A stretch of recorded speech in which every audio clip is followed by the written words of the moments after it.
Olá pessoal, sejam bem-vindos ao canal Entre Linhas. É o momento de nós explorarmos as entrelinhas da lição da Escola Sabatina. Estamos chegando ao fim do trimestre, 10ª lição, Adorando o Senhor. E como é de costume, nós vamos trazer aqui as entrelinhas, porque nessa adoração está envolvido o louvor. E como louvor, nós vamos trazer na palavra da Torá a palavra Hillel. Fiquem espertos para vocês aprenderem mais uma palavrinha no seu dicionário. Também vamos ter a participação aqui do Marcos com as perguntas para a discussão de sexta-feira. E ele vai comentar sobre a criação da hashtag Fui Até o Marcos, né? Não fui até o fim, fui até o Marcos, pessoal. Muito legal, fiquem ligados. Vamos falar sobre as escolas de Hillel e de Shammai, que são duas escolas, nós já tocamos aqui em vídeos anteriores, nas formações teológicas. Vamos falar sobre o lançar sorte, reforçar, repetir esse conceito, porque alguns ainda não entenderam, não entendem direito como funciona essa questão de lançar sorte. Consagração de pessoas e objetos, que é uma coisa que a gente vê muito no Velho Testamento e que algumas pessoas ainda não entendem como funcionava isso no pensamento, claro, da linguagem bíblica antiga. Vamos falar sobre o Korbanot, já que fala sobre purificação, sobre sacrifício, sobre ofertas. Vamos falar também sobre Shar, que é o ministério da música, o ministério do louvor. Será que aquele ministério bíblico do Shar tem alguma diferença dos ministérios bíblicos ou da missão do ministério atual, do ministério não bíblico, mas do ministério do louvor atual, pessoal? Então fiquem ligados aí. Vamos falar sobre o cântico de Moisés e sobre o cântico do Cordeiro. E por último, temos outras entrelinhas, mas essa aqui é só o destaque. Vamos falar como que os judeus devolvem o dízimo atualmente. Como que é feito isso, já que nós não temos, já não tem mais o templo, já não tem mais os levitas, como que funciona isso? E vamos falar também como os rabinos, né, orientam sobre os dízimos. E aí vai ter uma palavrinha, né, Ricardo, que é sobre como eles têm um conjunto de regras, como que é o nome? Sim, é o Ramban. Ele traz 8 formas de você cumprir a tzedakar do Maaser, do dízimo. E nós vamos aprender mais sobre isso, ok, pessoal? Temos ainda alguns comentários no YouTube, então fiquem ligados, mas por enquanto, chama a vinheta.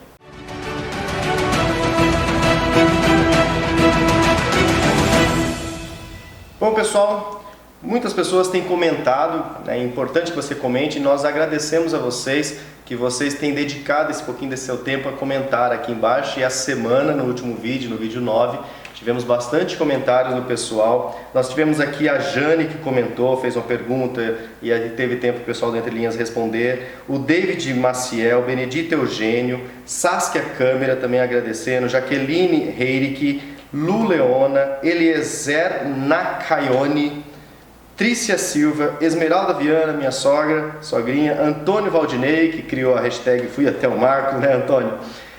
Cineide Batista Peixoto, Denis Wilson Bizarri, Benedito Eugênio comentou várias vezes, novamente o Antônio, o Papo de Poeira, o Adilson Santos, né, que é o codinome, o Gabriel, como sempre, né, Gabriel? Valeu pelo comentário, e Aldo Alcântara, Valdemir Silva, Steph Vieira, Wagner Barros, Henrique Rodrigues, o professor Dr. Evandro Luiz da Cunha, Fernando Ferreira de Souza e mais comentários do Gabriel. Pessoal, muito obrigado, né? Foi comentado aqui também que algumas pessoas não estão conseguindo acessar os slides aqui, ó, esses slides que a gente apresenta aqui, que às vezes pela câmera não dá para vocês verem alguns detalhes.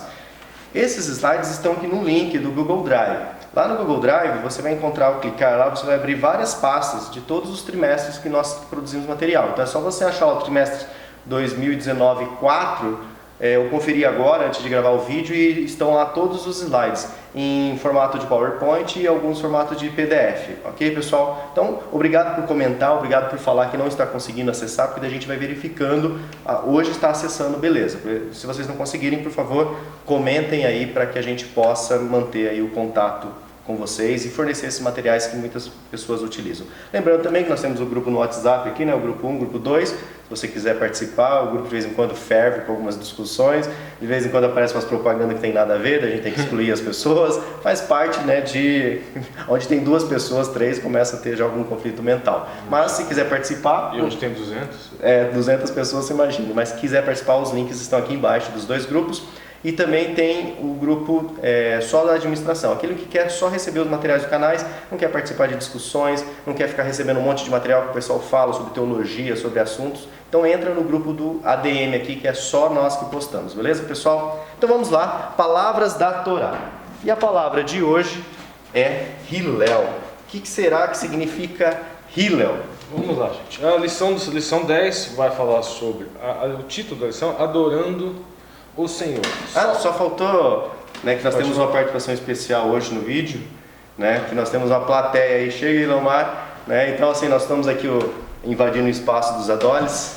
Dá um tchauzinho lá pro canal, olha lá. E falou, valeu. Então faz de conta que tem um auditório enorme aqui assistindo a gente, né? Valeu, pessoal. Então assim, tem o pessoal que está aqui ao vivo e tem vocês que estão online aí. Mas voltando então às entrelinhas, né? Palavra da Torá, Hillel. Muito bem, o título da lição é Adorando o Senhor. Quem está acostumado com o canal já sabe que a palavra hebraica é avodá. Já foi Palavras da Torá, já nas lições da semana passada. Agora, neste caso, no verso áureo, Esdras 3:11, nós encontramos a palavra para louvor, mas a palavra é Hillel, que significa louvor, elogiar ou exaltar. Lúcio, lê lá para a gente Esdras 3:11. E cantavam a reveses, louvando e celebrando ao Senhor, porque é bom, porque a sua benignidade dura para sempre sobre Israel. E todo o povo jubilou com grande júbilo quando louvaram ao Senhor pela fundação da casa do Senhor. Isso. A palavra que nós encontramos aqui duas vezes, louvando. Elemento prefixal aqui, o bet, e aqui Hallel. E aqui, de novo, o elemento prefixal aqui também, novamente o bet, e Hallel, que seria Hillel. Hillel é composto de duas letrinhas, gente. Aqui a gente sempre trabalha a questão da pictografia, buscar a raiz da palavra para tentar nos contextualizarmos com a Torá. Porque esta pictografia hebraica ela não é muito relevante com os textos que foram produzidos pós-cativeiro. Mas os 5 primeiros livros da Bíblia, a Torá, é por isso o nome. Palavras da Torá, ele tem relevância sim.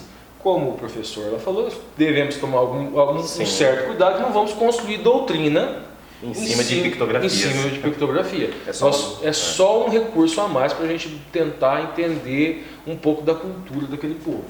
Rei, gente, aqui ó, rei é a letra de adoração, de serviço, de contemplação. Na pictografia é como se fosse um homem com os braços para cima. Ela é a letra típica de adoração. Lamed, ela seria na pictografia uma vara ou um cajado, é o cajado do pastor, é uma letra típica de ensino. Então vamos lá. E tem 2 lâminas, né? 2 lâminas, isso mesmo. Então vamos lá. O rei pode significar também ser quebrado, pegar sementes, contemplar, servir ou adorar. Lâminas seria a vara que incita, então por isso é a letra da incitação. É a vara do pastor que guiava as ovelhas em direção a, por isso que o lamet é uma letra que denota isso, indicar um caminho, controlar, assim como o pastor controlava o seu rebanho, as ovelhas. Aprender, ensinar, é a letra do ensino. Significado pictográfico nós podemos pegar aqui, contemplar o cajado do pastor.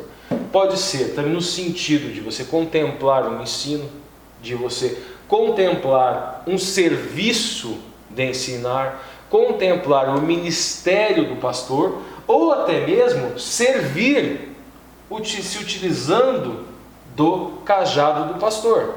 Ou seja, você ser um pastor de ovelhas, você adorar alguém conduzindo as pessoas como o pastor de ovelhas conduz. Tudo isso é sentido de louvor. Aqui nós vemos também que tem outras notações, elogiar ou exaltar. Nós vamos analisar mais esse verso na lição do sábado, sim, no próximo slide. No próximo slide, aqui no sábado, nós vamos ter então, primeiro, na ponta da linha, Ricardo. Na ponta da linha. O autor da lição, ele quer destacar o quê? A importância de responder o chamado com celebração, dedicação, consagração e louvor. Ele quer enfatizar também que cada fase terminada havia uma celebração e uma consagração. Como assim cada fase terminada? Nós vamos fazer uma recapitulaçãozinha. Primeiro, a gente teve Zorobabel e o primeiro retorno. Tivemos o Alá, subiram para Jerusalém aquela primeira leva. E aí nós tivemos o quê? Os alicerces foram consagrados. Foi feito o altar, foi feita a consagração dos alicerces. Depois nós tivemos uma nova leva com Esdras e uma nova leva com Neemias. Tivemos então os alicerces, consagração dos alicerces, consagração do altar, depois tivemos a consagração da cidade, a consagração do templo, a consagração dos muros. Então, a cada fase terminada, houve uma celebração e uma consagração de coisas e de pessoas. Agora vamos para a escritura e o Lúcio vai ler para a gente lá de novo, só que vamos abordar um outro enfoque, Esdras 3:11. Agora já está aqui. Pode ler de novo, Lúcio, para situar. E cantavam as revezes, né? Cantavam, louvavam, celebravam ao Senhor, porque é bom, porque a sua benignidade dura para sempre sobre Israel. E todo o povo jubilou com grande júbilo quando louvaram ao Senhor pela fundação da casa do Senhor. Isso, a primeira coisa aqui, gente, a palavra que cantavam. Nós vamos ver mais para frente que tem uma palavra para cantar que é shir. O Lúcio no anúncio falou do shar, só que não é utilizado shir aqui. Eu vou até para trás das câmeras para dar um zoom aqui para ficar melhor para quem está assistindo. Pode ser. Aqui nós temos a palavra vai e anu. Esta palavra, temos o elemento prefixal aqui, vai a, e aqui aná.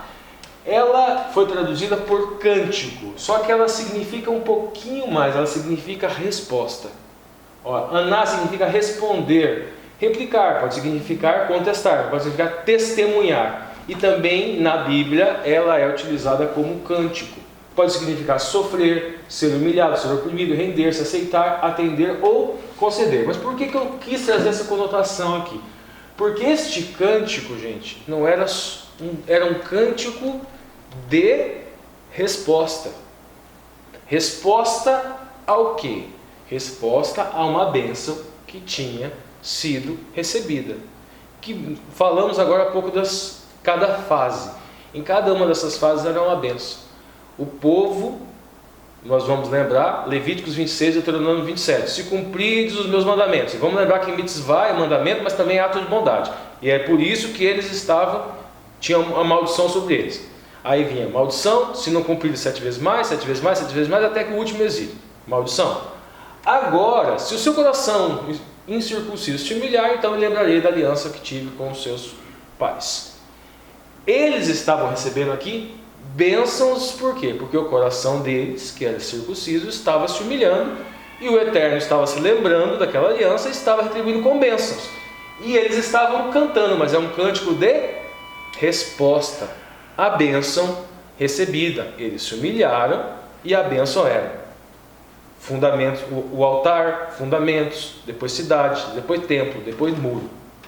E eles sempre respondiam com cântico de louvor e adoração. Seguindo, louvor, Hillel, já falei, é louvor, é elogio, é exaltação ao Eterno em razão dessa bênção. Aqui a palavra celebração, uverodot, ela vem da palavra raiz de hag, que seria festa, celebração. Nós temos, por exemplo, as 7 festas, Hag Masot. É uma celebração especial, é uma celebração litúrgica, religiosa. Seguindo, a outra palavra agora aqui. Gente, a gente vê aqui, júbilo. Então a gente pensa assim, eles ficaram felizes. A gente pensa um sorriso no rosto. Não é só isso. Essa palavra, gente, que significa, que foi traduzida por júbilo aí, que seria heriu ou heriá, ela vem de aplaudir, mas mais contextualizada para o que era na época, vem de trombetear, vem de tritar. Estas festas eram ouvidas de longe. Não pense que era uma saudação JA. E não pense que eram umas simples palmas, não, gente. Eram eles tocando aquele chofar de alegria, era barulhento mesmo. E para a cultura deles da época, era a forma deles demonstrarem júbilo. Teruá, para vocês terem uma ideia aqui, daí a gente encontra aqui, Eriu, que seria no caso trombetear. Depois vem o Gadolá Teruá. Lembra do Kohen Gadol? É o grande sacerdote. Aqui nós temos esse grande júbilo. Não, gente, era com trombetas. Era um trombetear, era um som, e um grande trombetear. Então é alto e mais alto ainda. Para simbolizar, é júbilo e mais júbilo ainda. É alegria e mais alegria ainda.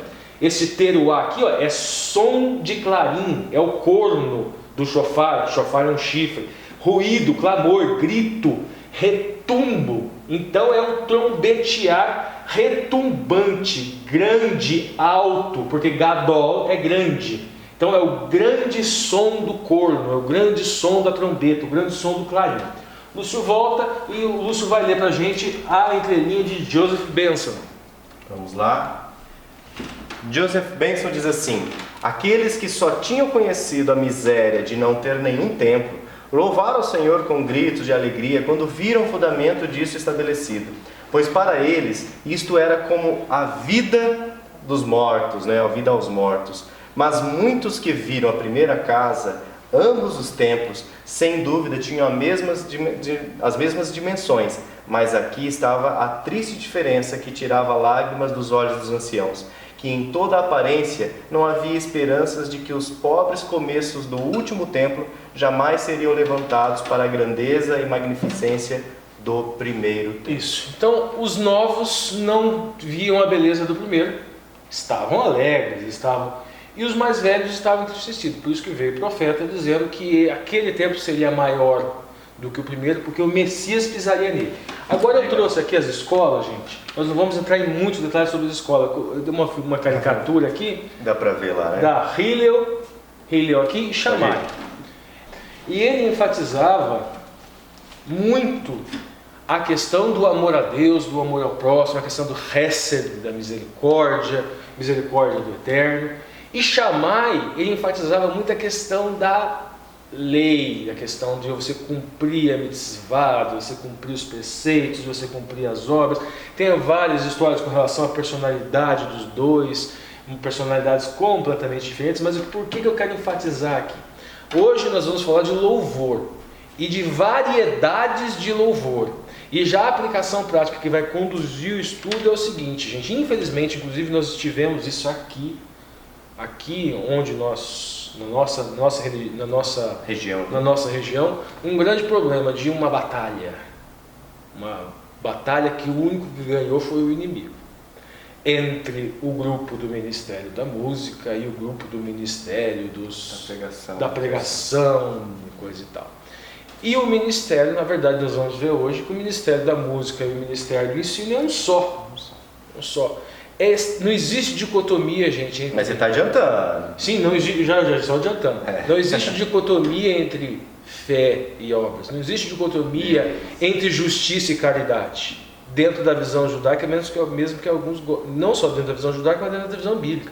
Tzedakah, que é a palavra utilizada para ato de justiça, é a mesma palavra utilizada para ato de caridade. E assim as escolas que ficavam... Exatamente. Mitzvah, que é a mesma palavra utilizada para mandamento, que o legalista adora falar de mandamento, também é utilizada para ato de bondade. Então não existe essa dicotomia e nós vamos ver isso hoje. Beleza, avançando agora então para domingo, sobre a questão de lançar sorte, sobre a questão das consagrações. Vamos lá então, na ponta da linha, Ricardo. Ponta da linha. A música na congregação deve ser uma forma de adoração alegre e organizada para a elevação espiritual dos indivíduos. Percebam as ressalvas. Primeiro, é uma forma de adoração alegre, porém organizada. Não é alegre e desorganizada, não. E ela possui uma finalidade. Qual é a finalidade da música?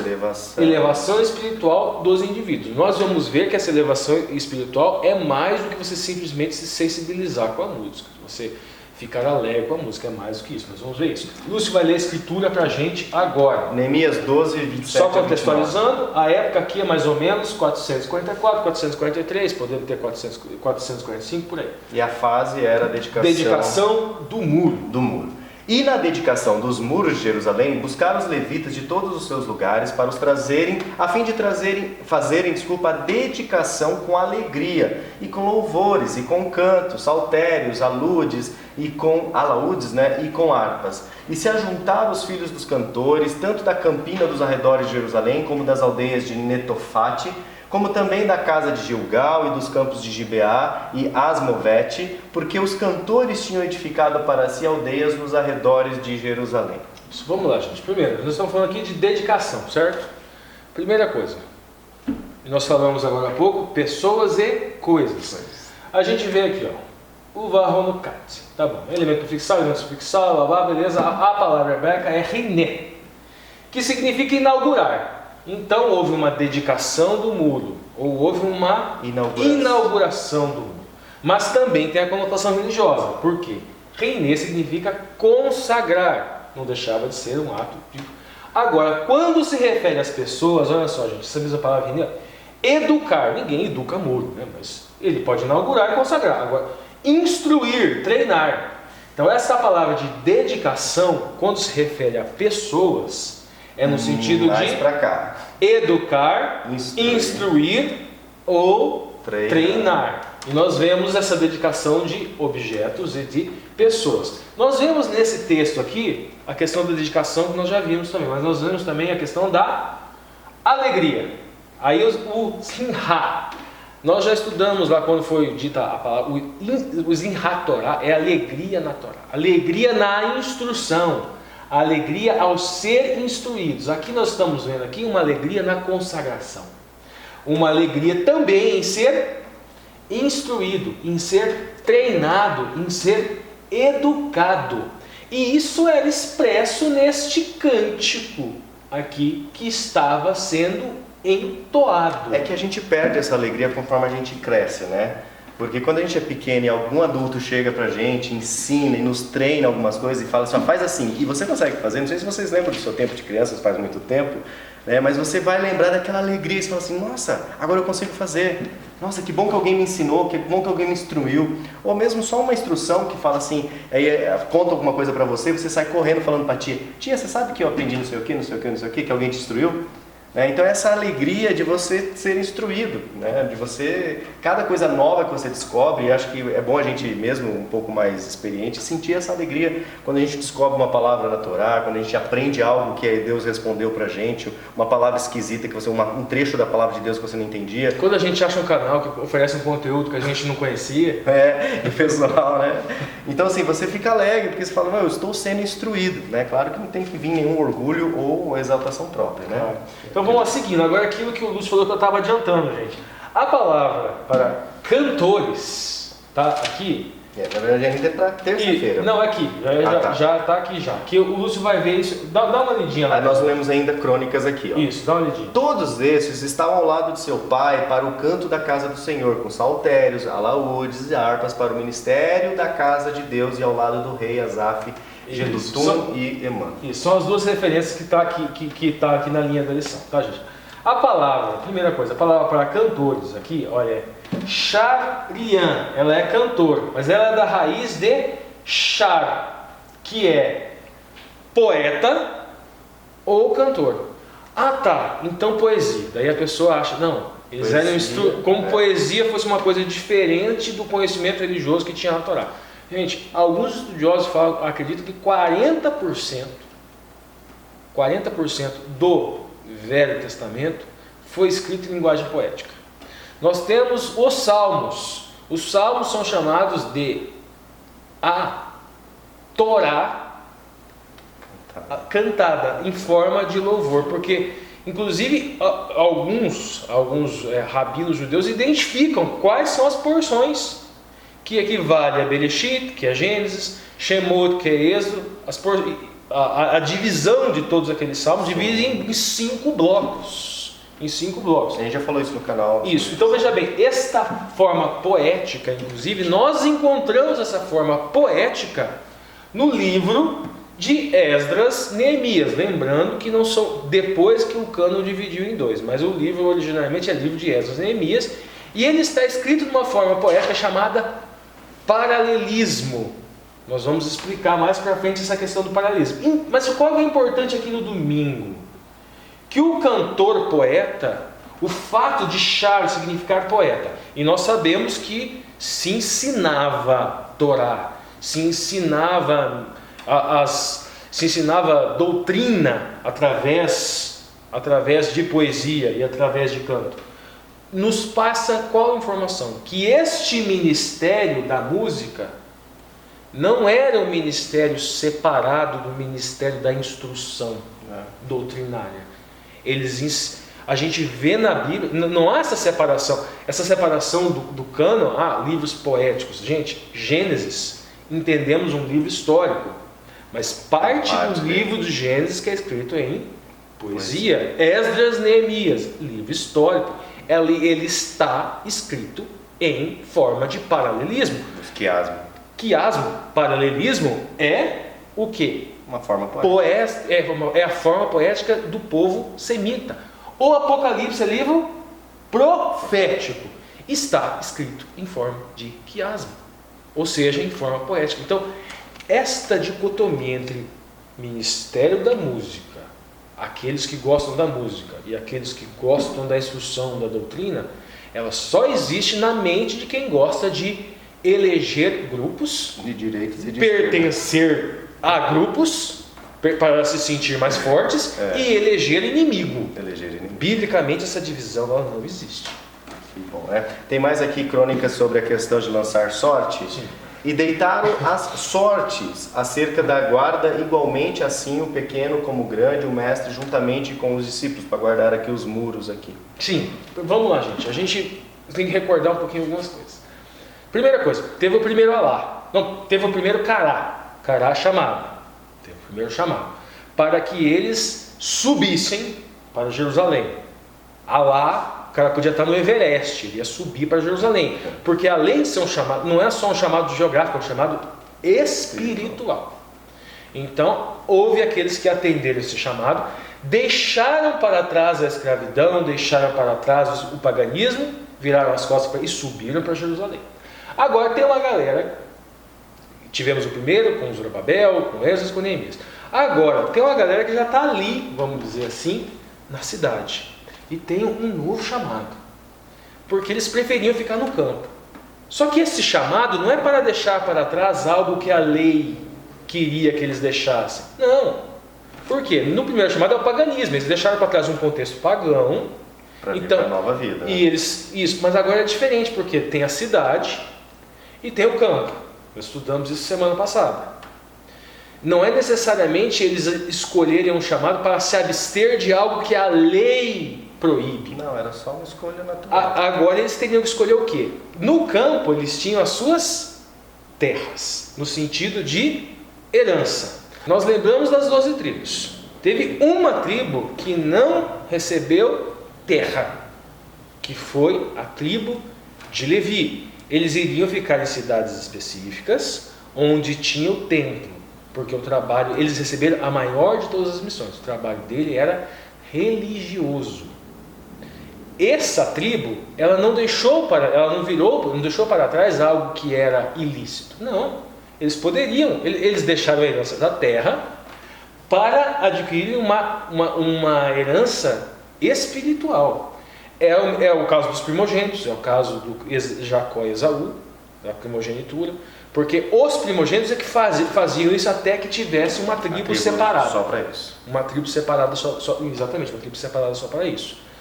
E o que acontece? Agora aqui na cidade, alguns foram chamados também, houve um novo chamado, para que eles deixassem o campo para vir à cidade. E foi lançado sorte. Que é o goral. Goral, que é uma pedra, cartão, ficha, utilizada para um sorteio, sorte destinada, fardo, porção.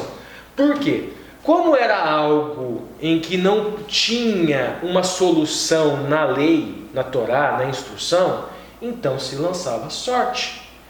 Vamos supor, não é só que eles não queriam vir para a cidade porque a vida no campo era menor.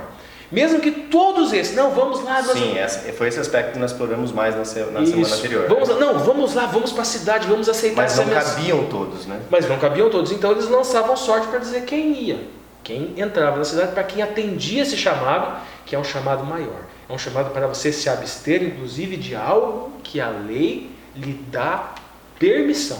Sim, não era nada aqui, só um comentáriozinho. A sorte era lançada quando era necessária direção em assuntos não abrangidos pela lei. E aí o que é sorte, na verdade, hoje, matematicamente falando? É uma escolha aleatória.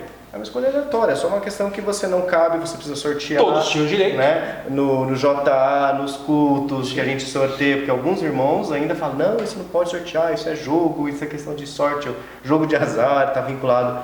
Então nós estamos vendo aqui que não é isso. Mas era uma via de exceção. Uma via de exceção para quando a lei não dizia o que fazer. Então você tem um conjunto de presentes, precisa distribuir para uma multidão de 100 pessoas. Né? Vamos lançar sorte. Você lança sorte, isso não quer dizer nada. Porque todos têm o direito. Exatamente, pessoal. Então, sem caçar pelo em ovo. Vamos Vamos lá. Purificação, segunda-feira, na ponta da linha, Ricardo. Bom, o autor quer dizer o que aqui na segunda-feira, gente? Purificação. Que a ritualística do templo nos mostra como Cristo nos purifica. Esse é o ponto primeiro. A compreensão disso, de como Cristo de como funciona a ritualística do templo e como Cristo nos purifica, nos traz a compreensão, produz em nós gratidão, esperança, alegria necessária para a adoração. É esse que o autor. Agora o ponto que o autor quer chegar, na ponta da linha. Escritura. O autor separou essa passagem aqui. Neemias 12:30 diz assim: purificaram-se os sacerdotes, os levitas, e logo purificaram o povo e as portas e o muro. Isso, aqui é aquilo que a gente falou, gente. Houve purificação no sentido de objetos. O povo, a porta. Isso, houve consagração, houve purificação. Só que esta purificação aqui, a gente além daquele sentido que a gente falou, a gente traz o sentido aqui do kadosh. Por quê? Kadosh é santo. Então, este povo purificado, esse povo santificado, esse povo separado, tem uma simbologia aí com relação ao casamento judaico. Kadosh também significa ser desposado. Então, o povo separado era um povo que era purificado. E se purificava naquela época com o quê? Com banhos. Com banhos, ou teve lá. Banhos de purificação. A noiva, quando estava se purificando, ela mergulhava naquele tanque e ela saía daquele tanque purificada, pronta para uma nova vida.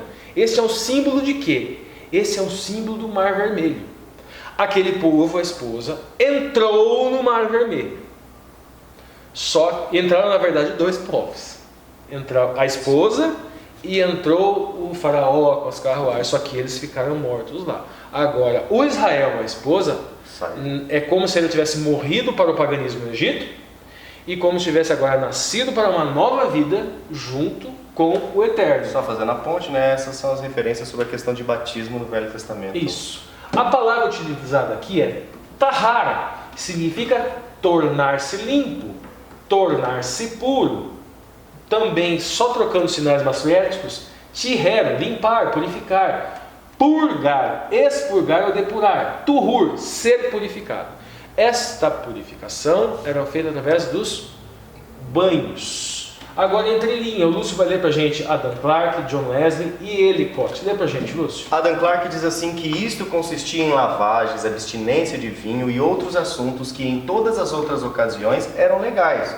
E quanto à purificação dos portões e das paredes, nada era necessário senão remover toda a sujeira da primeira e todo o lixo que poderia ter sido colocado contra a última. John Wesley complementa esse comentário. Eles que seriam instrumentais para santificar os outros devem se santificar e se preparar para Deus com pureza de espírito e sinceridade de intenção. E Ellicott é enfático que tanto os sacerdotes quanto os levitas se purificassem, isto é, por oferendas e abluções, os portões e as paredes sendo polvilhados. Isso. O que ele te traz a mais aqui dos outros dois, gente? Por oferendas. O Corban. Corban nós vamos falar mais pra frente, nós vamos seguir, já é o próximo, né?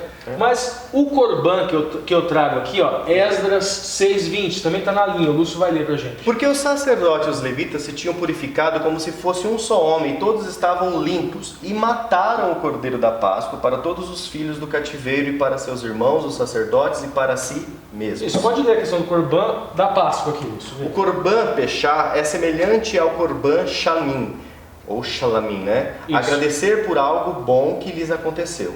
A razão de trazermos esse Corban é lembrar que o Hash passou pelas casas sem o sangue do cordeiro nas portas e matou todos os primogênitos. Significa aproximar-se do Eterno com emuná que o sangue do Cordeiro de Deus nos liberta e nos salva. Isso aí. Pode ler E aqui? por último, a oferta de purificação, muitas vezes chamada de oferta pelo pecado, era oferecida após a contaminação ritual ou depois de que uma pessoa se tornava consciente de uma Nós contaminação vamos moral. entender melhor esse corban no próximo slide, eu vou para não antecipar muito. Vamos lá, terça-feira. Vamos para a terça-feira, os 2 grandes coros de ações de graça. Então vamos lá, Ricardo, na ponta da linha. Vamos lá. A música do templo não era apenas para mera apreciação, era também para a oração. A gente já falou semanas passadas sobre o tefilá, que é oração. Oração, essa palavra oração em hebraico, ela diz mais do que simplesmente prece, falar. Ela flexionada no rito polê, é você se autoavaliar. A oração, gente, é um processo de autoavaliação.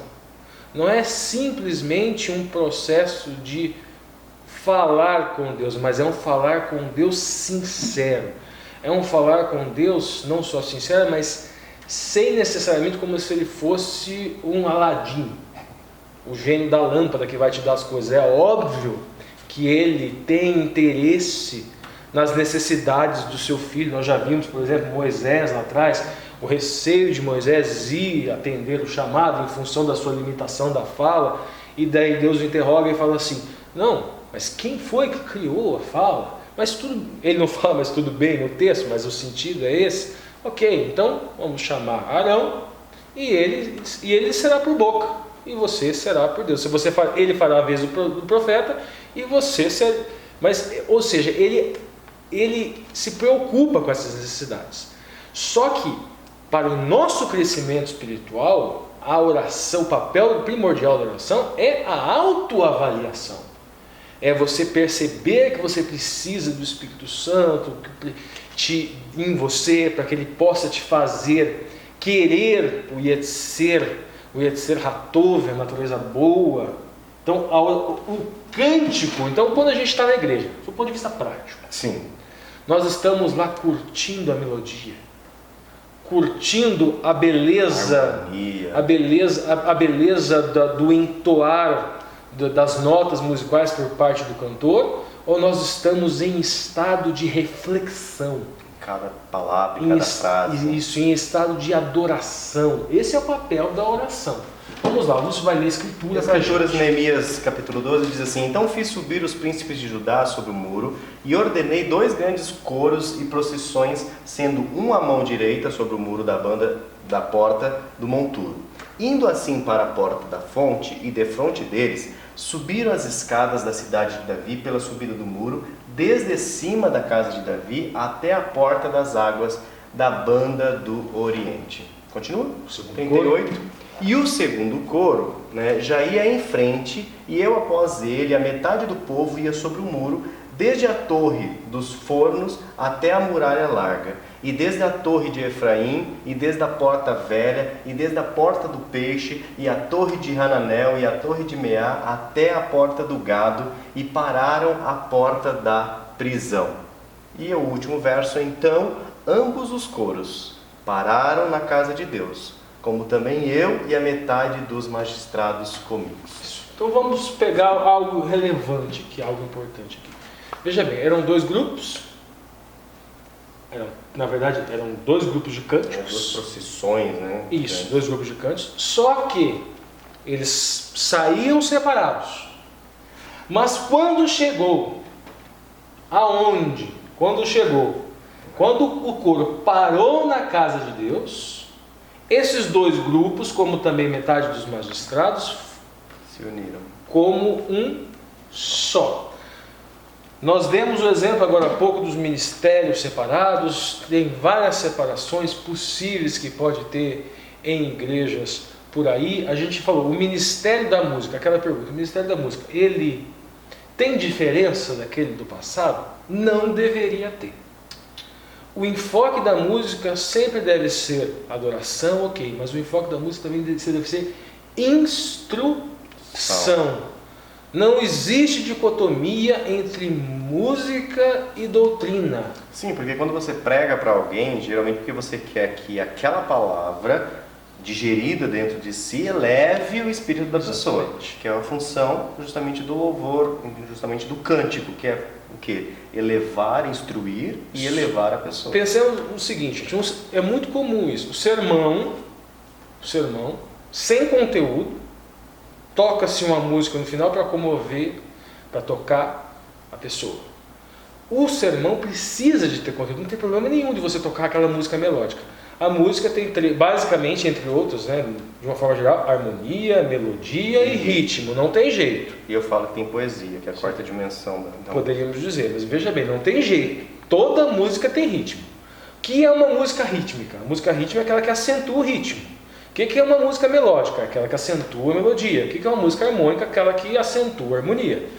A harmonia já é estudos que a gente encontra, não só na internet, em livros por aí, que a harmonia ela estimula a região do cérebro da reflexão, da racionalidade, a melodia da emoção e o ritmo do instinto.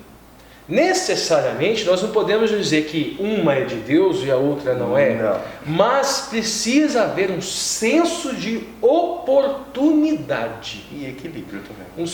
Então, para certos pontos da liturgia do culto, uma música harmônica ela é mais adequada. Exatamente. E há necessidade de organização. A música melódica por si que vai tocar a emoção, ela não é propriamente errada. Agora, se ela é desprovida de conteúdo, se ela é o emocionar apenas por emocionar, sem produzir alguma instrução, sem produzir uma reflexão, né? Falta a questão da ordem, então é preciso haver um equilíbrio em todos esses pontos que nós estamos apresentando aqui. A entrelinha já aqui, o char é poeta ou cantor, esta é a harmonia, Você né? já adiantou algumas coisas. Já adiantei várias coisas. Aqui é Pulus, pode ler? Cerca de 40% do Antigo Testamento é escrito em forma de poesia. Ô, louco, é isso? É, pessoal. Incluindo livros inteiros, exceto seções curtas de prosa, tais como o livro de Jó, Salmos, Provérbios, Cantares de Salomão, Lamentações. Grande parte do livro de Isaías, de Jeremias e dos profetas menores também é poética na forma e no conteúdo. Muitos pesquisadores consideram o livro de Jó não apenas como o maior poema do Antigo Testamento, mas também como um dos maiores em toda a literatura. Né? Elementos poéticos como a sonância, aliteração, métrica e rima raramente ocorrem na poesia hebraica. Em lugar disso, há o paralelismo, que é um tipo de percepção rítmica caracterizada mais pela harmonia do pensamento do que pela ordem das palavras, que nem os sonetos que a gente está acostumado na nossa literatura. Os três principais tipos de paralelismo encontrados na poesia bíblica são o sinônimo, o antitético e o sintético. E aí tem a definição do que é um paralelismo sinônimico, antitético e sintético. O paralelismo sinônimico, segmento paralelo que repete uma ideia expressa no segmento anterior. Aí nós vemos isso realmente. Isso, é por repetição. Você fala a mesma coisa de forma diferente.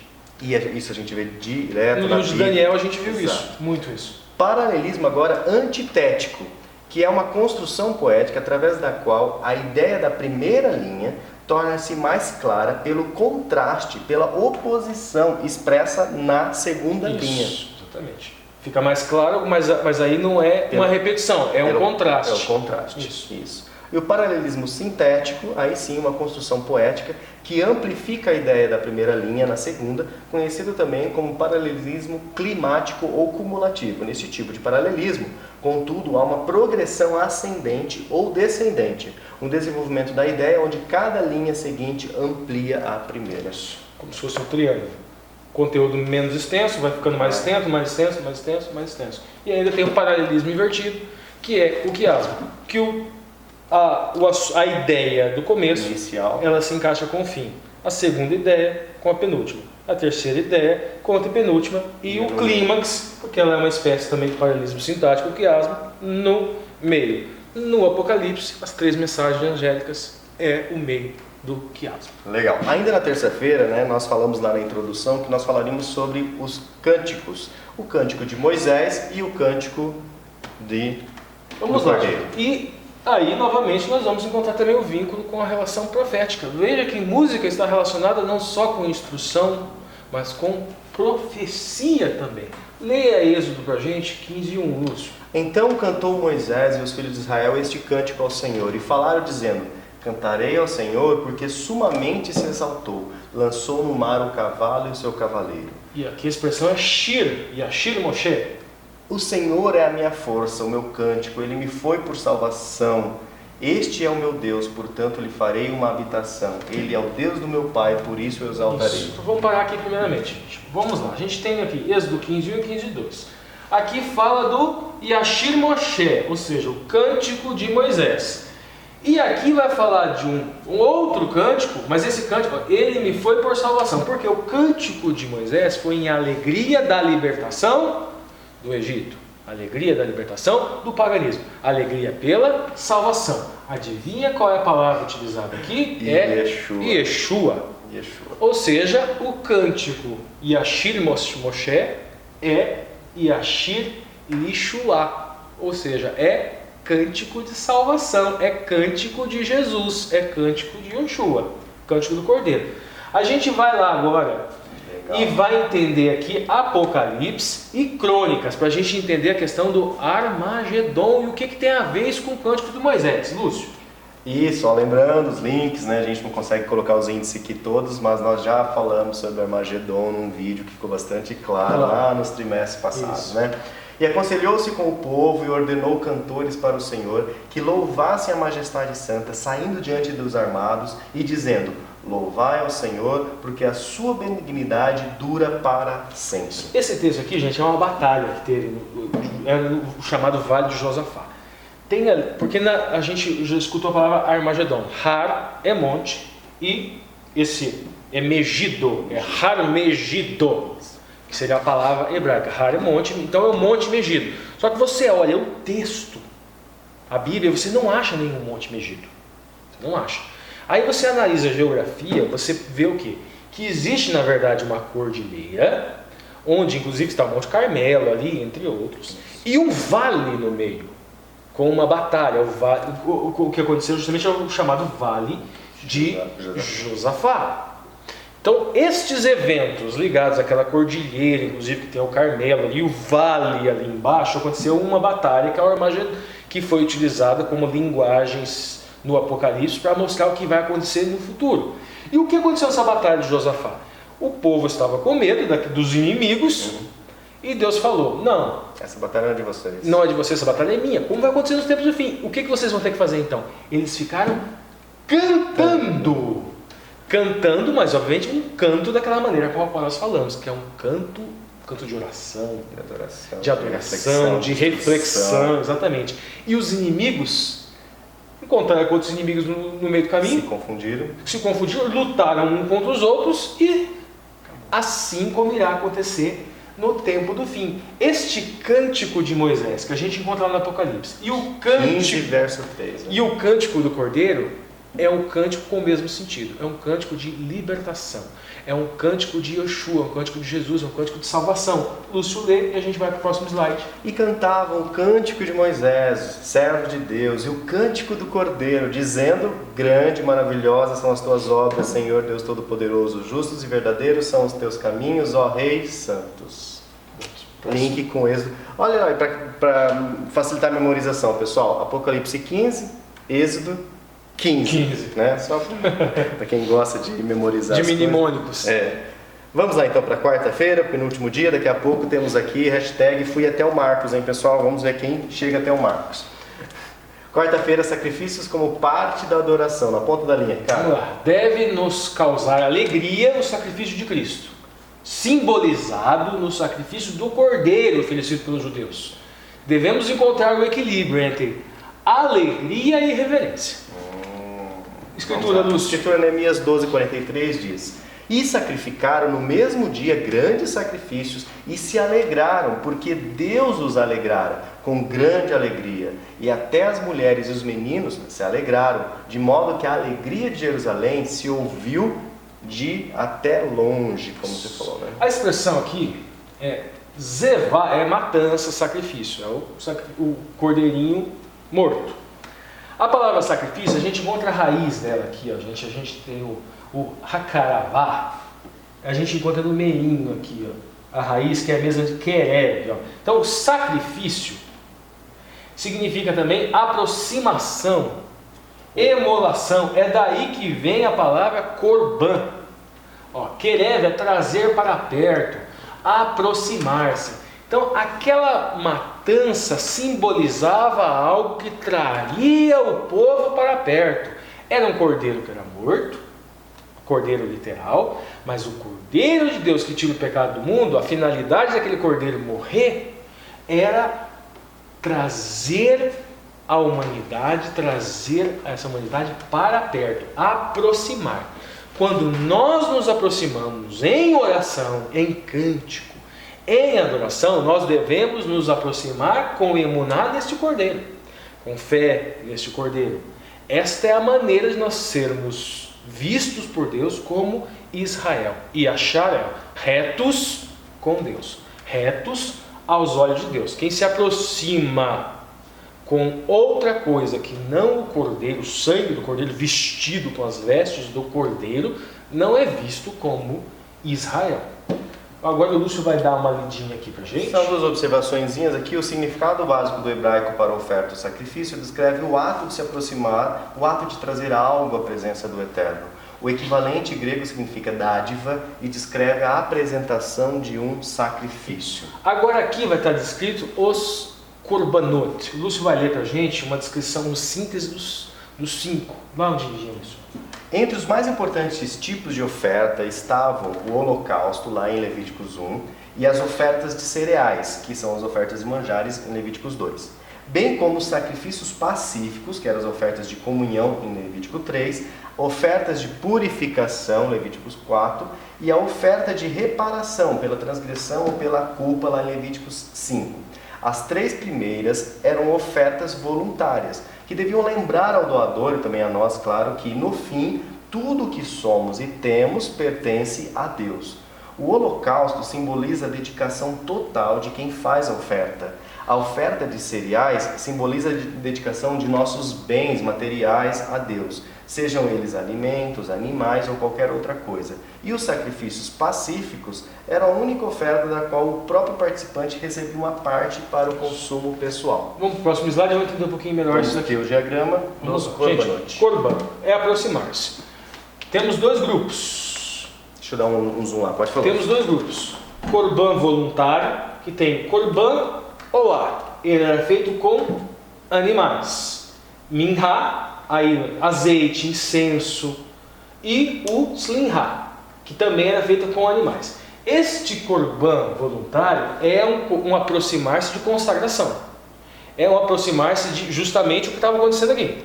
Então, esse daqui era voluntário, onde você dedicava a Deus as suas posses, as suas coisas. Você se dedicava a Deus. Essa é a aproximação. Mas notem que mesmo nesse korban voluntário, o animal, o cordeiro, o caprino, ou seja, a simbologia do Messias está atrelada, mesmo que tenha aqui o azeite, o incenso.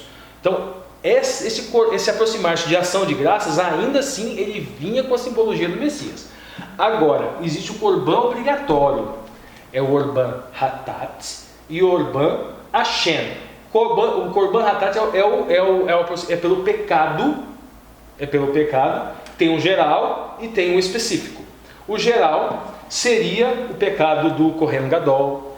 Depois nós tínhamos um pelo povo de Israel, um pelo líder, um pelo qualquer outro israelita. Os específicos, o rico, o pobre e o muito pobre tinham formas diferentes. Por exemplo, o rico, ele trazia um cordeiro e uma cabra. O pobre podia trazer aves, e o muito pobre pombinhas, coisas para que não fosse impossibilitado o acesso a essas pessoas ao aproximar-se do Eterno em função da sua situação financeira, sua situação social. O importante desse aproximar-se aqui é que sempre devemos nos aproximar, seja para expiação de pecados, que é o caso dos 2 corbãs obrigatórios, seja para a consagração e ação de graça, sempre devemos nos aproximar com emuná no Messias, que aquele sangue que era aspergido era símbolo do Messias morto. Lúcio, volte. Bom, pessoal, vamos para quinta-feira, sacerdotes e levitas como parte da adoração. Na ponta da linha, Ricardo. Vamos lá. Assim como os levitas e os sacerdotes são importantes, os nossos pastores, missionários e obreiros o são hoje. Da mesma forma, devemos dar apoio e estrutura para desempenharem a sua missão. Legal. Escritura.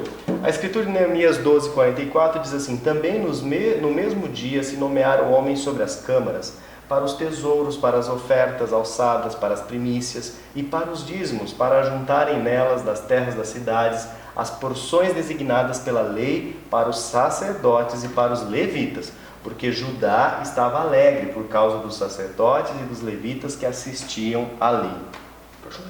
12:45 e faziam a guarda do seu Deus e a guarda da purificação, como também os cantores e porteiros, conforme ao mandado de Davi e de seu filho Salomão, porque já nos dias de Davi e de Asaf, desde a antiguidade, haviam chefes dos cantores e cânticos de louvores e ação de graças a Deus, pelo que todo Israel, já nos dias de Zorobabel e nos dias de Neemias, dava as porções dos cantores e dos porteiros a cada um no seu dia, e santificavam as porções para os levitas, e os levitas santificavam para os filhos de Arão. Que estrutura que é essa que a gente vê aqui, gente? Eu coloquei aqui embaixo, tá?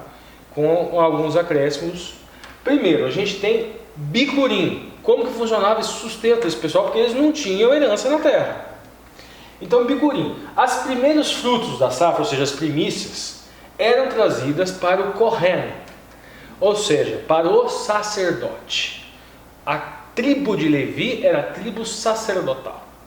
Da tribo de Levi tem a linhagem de Arão, que é a linhagem de Gadol, Kohen, sumo sacerdote. Mas o serviço no templo era subdividido entre essas subdivisões da tribo de Levi. Ou seja, são vários podemos pensar para hoje, são vários os ministérios ligados à liturgia de hoje, assim como existiam subdivisões nas tribos de Levi.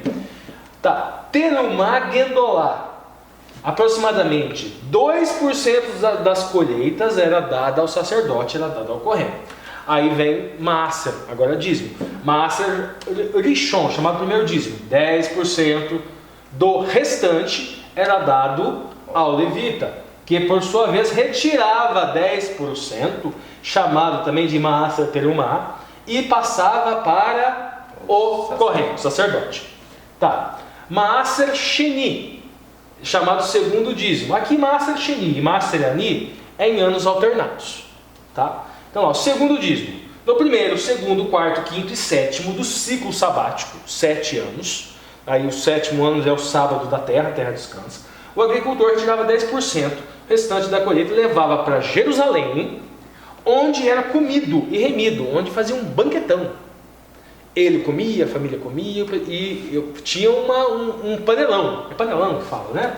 Junto à panela, exatamente. Maaser Ani, dízimo do pobre.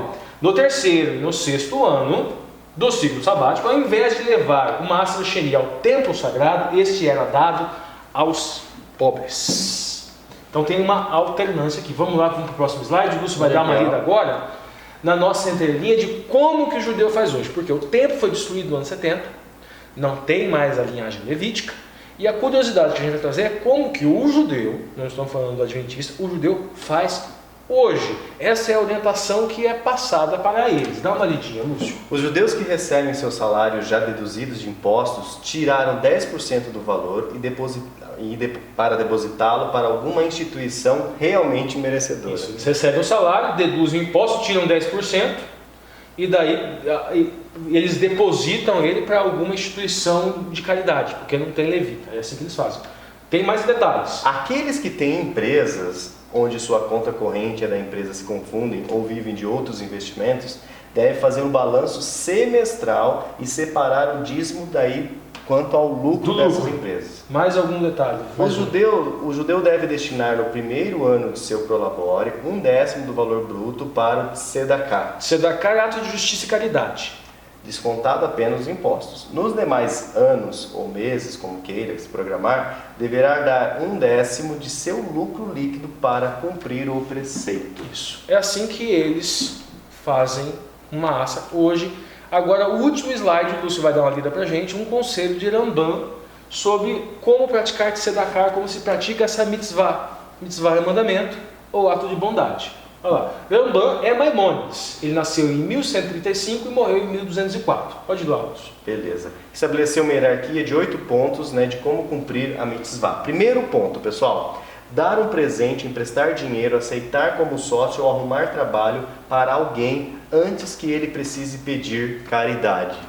Não deixe, você vê que a pessoa está chegando naquele ponto. Não espera ela pedir. Não espera ela pedir, legal. Segundo ponto: fazer caridade com o pobre, onde ambos, o doador e o destinatário, não sabem a identidade um do outro. Ou seja, caridade anônima, para você não se sentir exaltado. E nem a pessoa vir e falar assim: olha, você é muito bom. Não, ele está recebendo, é Deus que está provendo.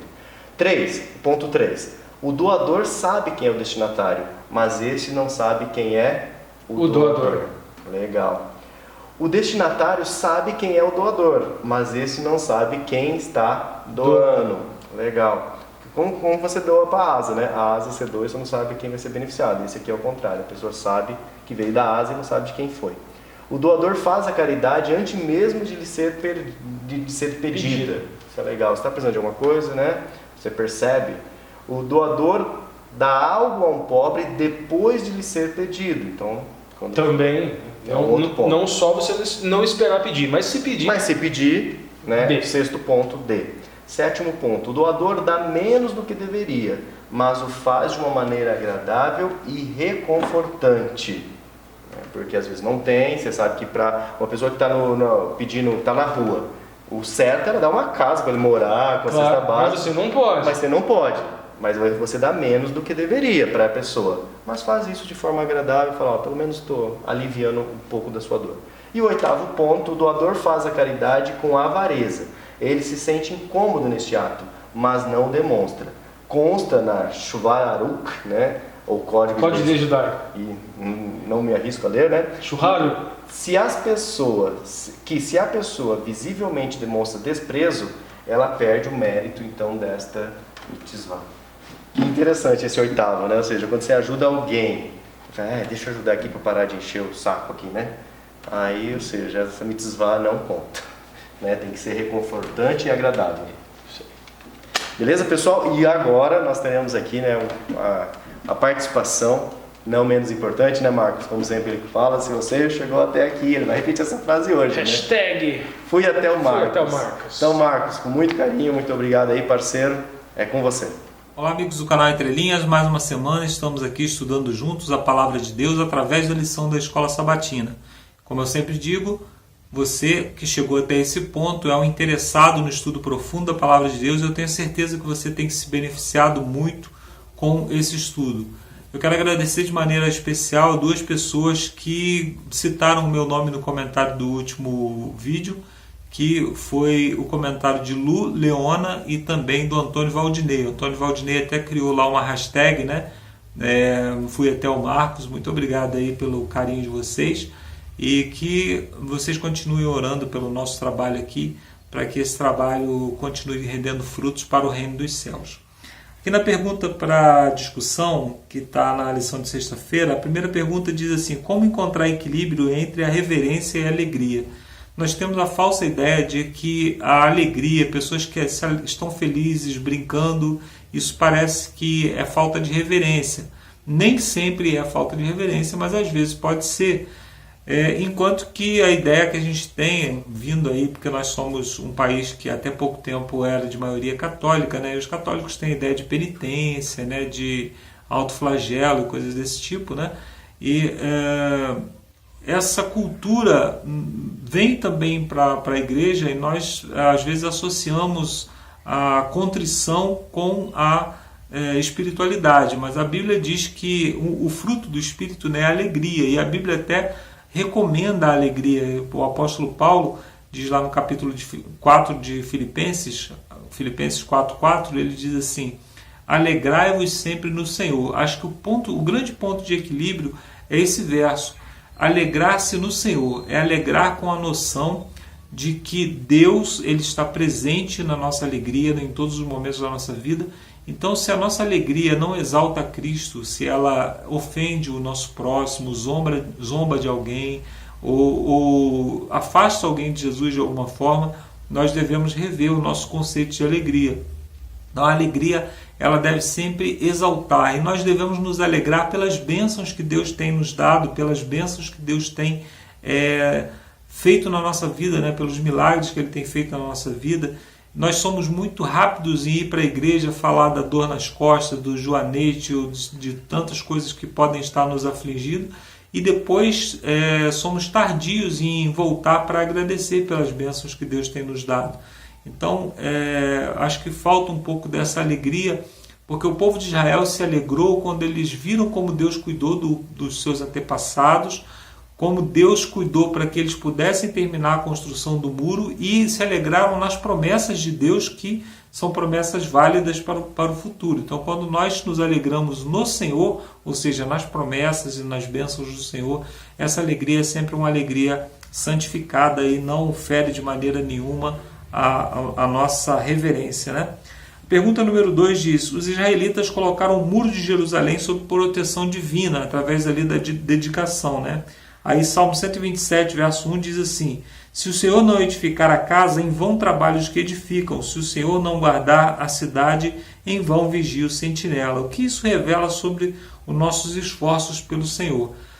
Quando nós santificamos a Deus, colocamos à disposição de Deus os nossos dons, os nossos talentos, Deus pode fazer grandes coisas por nós, através de nós, melhor dizendo, né? Deus pode fazer grandes coisas para os outros através de nós. Nós somos um conduto de bênção, né? Nós somos um duto onde Deus pode passar as suas bênçãos. E como nós somos de uma mentalidade egoísta, o ser humano naturalmente é egoísta, nós podemos em algum momento começar a dizer que nós temos mérito, que nós somos bons naquilo que nós fazemos. Nós devemos nos lembrar sempre que nós somos instrumentos falhos nas mãos de um Deus que faz a sua perfeita obra. Então é um instrumento imperfeito para fazer a perfeita obra de Deus. Se nós estivermos destituídos disso, nós estamos destituídos das bênçãos. Nós podemos fazer grandes obras, mas não vamos abençoar a vida das pessoas. Nós vamos estar exaltando a nós mesmos, enriquecendo, né? Existe um verso lá no capítulo 4 de Isaías 4, verso 1, que às vezes nos passa despercebido, que diz assim: 7 mulheres irão atrás de um homem e dirão para aquele homem: não queremos as suas vestes e nem o seu pão, nós queremos apenas o teu nome para termos honra.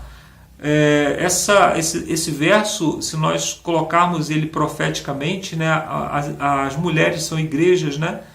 O homem é Jesus, o pão é a palavra de Deus e as vestes são as vestes de justiça. Ou seja, uma igreja ou melhor, 7 igrejas estão chegando diante de Deus e dizendo assim: olha, nós queremos o nome de Jesus para nos dar honra, mas não queremos compromisso com a palavra e não queremos a sua justiça. Nós queremos nos justificar pelos nossos próprios méritos, pelos nossos próprios talentos. Como nós estamos falando de adoração durante essa semana, que coisa triste pode acontecer, né, de nós termos um local de adoração, pessoas dispostas a adorar, mas nós tiramos aquele que é digno de adoração do centro para colocar o ser humano, aí o cantor, o pastor, ou sei lá o que nós vamos exaltar. Então nós temos que tomar muito cuidado com religiões que é destituída de Cristo. Nós precisamos sempre estar tomando muito cuidado para que a gente não se coloque no meio, no centro, e afaste as pessoas de Cristo e chame atenção mais para nós mesmos, né? Aqui a pergunta número 3 diz assim: qual a função da música na experiência de adoração da sua igreja? Bom, está falando da minha igreja, né? Você vai ter que falar da sua. Aqui na nossa igreja em Teresópolis, nós tínhamos um fenômeno muito interessante, que as pessoas nos visitavam, assistiam o culto e iam embora, não voltavam, né? E nós ficamos pensando muito tempo sobre isso, até que nós identificamos que havia uma falha na música. A música, o momento de louvor, né, que é o momento musical, estava sendo feito de maneira desleixada. Nós pegávamos ali na hora, escolhíamos uma música ali, cantava 2 músicas sentado, em pé, com o projetor lá, qualquer pessoa cantando, Isso para as pessoas que vêm de uma igreja, às vezes pentecostal, onde a música é muito forte, ou pessoas que estão acostumadas, né, a ouvir a rádio, a TV, onde tem músicas muito bonitas, muito bem elaboradas, as pessoas se decepcionam com isso. Então, a música é um instrumento muito forte para falar de Jesus, para poder implantar verdades importantes no coração das pessoas. Por isso, nós precisamos dar mais atenção à música na igreja, e quando nós conseguimos aqui em Teresópolis resolver esse problema e colocar pessoas que ensaiavam a música e tal, nós conseguimos ver que as pessoas visitavam, ficavam para vir novamente no culto e acabavam ali se aproximando e se batizando. Isso foi uma experiência que nós tivemos aqui na igreja de Teresópolis, e você pode dizer aí qual foi a sua experiência na música na sua igreja, né? Pergunta número 4 diz que as Escrituras são claras em dizer que Jesus é o nosso sumo sacerdote e que ele está lá no céu intercedendo por nós, né? Aí pergunta aqui o que isso significa para nós. O fato de que Jesus intercede por nós é tão importante quanto o fato de que ele morreu na cruz do Calvário para nos salvar. Jesus Cristo, lá no céu, ele não só intercede para que tenhamos os nossos pecados perdoados através do sacrifício que ele fez por nós, mas também ele nos ajuda, nos dando força para que possamos vencer os nossos pecados, né? O interesse de Jesus foi nos salvar da consequência do pecado através da morte. A santificação, ele nos salva da influência do pecado, e quando Jesus Cristo voltar, ele vai nos salvar definitivamente da presença do pecado. Por isso, todo o ministério de Jesus, desde a sua morte na cruz, desde do seu nascimento, toda a sua vida santa até a sua morte na cruz, e o trabalho que ele faz no santuário celestial são muito importantes. Nós precisamos sempre, quando nós estamos abatidos, quando nós caímos em algum momento, saber que nós temos Jesus Cristo lá no santuário celestial intercedendo por nós, e nós seremos julgados, aqueles que aceitaram Jesus Cristo como Salvador, seremos julgados pelos méritos de Cristo e não pelos nossos próprios méritos. Isso é que nos dá força quando nós somos acusados por Satanás pelos nossos pecados. Gostaria de convidar você a orar nesse momento, pedindo a Jesus Cristo que colocamos mais uma vez a nossa vida nas mãos de Jesus, para que Jesus Cristo interceda por nós. Vamos orar. Santo e glorioso Deus, muito obrigado por mais um estudo da Tua Palavra, muito obrigado porque temos um sumo sacerdote no santuário celestial que o tempo todo intercede por nós, e por isso nós te agradecemos e te pedimos que a nossa vida seja colocada nas mãos de Cristo, para que naquele dia, quando o nosso nome for passado a juízo, não sejam considerados os nossos méritos, mas os méritos de Cristo. Nós te pedimos, Senhor, pela Tua graça e pela Tua misericórdia, que o Senhor continue abençoando esse canal, continue abençoando cada pessoa que assiste aqui e cada pessoa que leva essa mensagem também para as suas igrejas. É o que te pedimos e te agradecemos pelo nome do nosso Senhor e Salvador Jesus Cristo. Amém. Obrigado, amigos, e até a semana que vem. Valeu, Marcos, né? E realmente, até semana que vem então, pessoal. Tchau, tchau. Ufa.